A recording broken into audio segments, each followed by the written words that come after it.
Yaxshilab quloq solinglar. Ikkala qulog'inglar bilan, qalb qulog'inglar bilan eshitinglar. Jiddada bo'lgan voqea.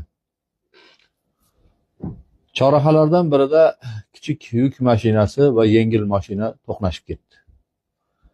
Yuk mashina haydovchisi sudanlik, yengil mashina egasi saudiyalik bo'lib, to'qnashuv natijasida ikkala mashinaga ham unchalik zarar yetmagan edi.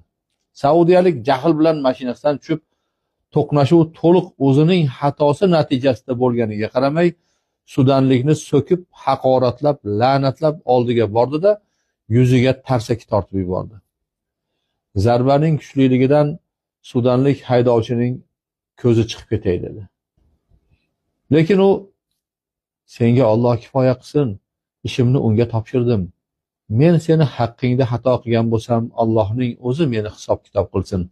Agar menga zulm qilgan bo'lsang, Alloh sendan kechiktirmasdan tezlik bilan o'ch olsin deya ayta oldi xolos. Sudanlik kishi voqeani davomini aytadi. Bu yerdan ketdim.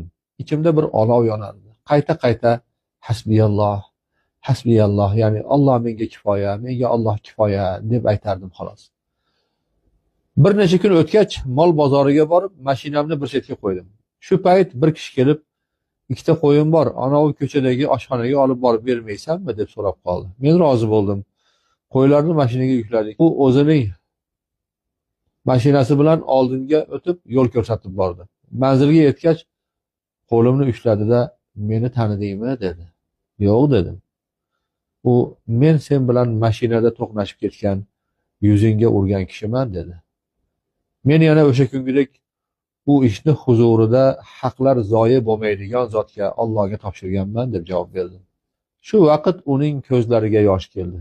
Qaniydi o'shanda mening ustimdan politsiyaga yoki sudga arz qilganingda, yoki meni urib qasosingni olganingda.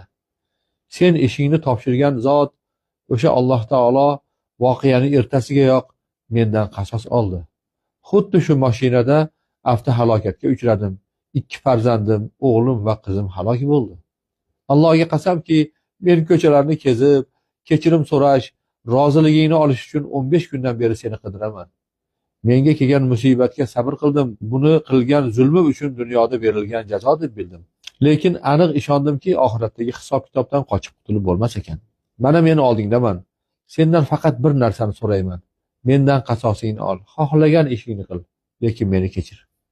Uning holatini, yig'layotganini ko'rib rahmim keldi. Unga kechirimli kishi hurmatga sazovordir. Alloh seni kechir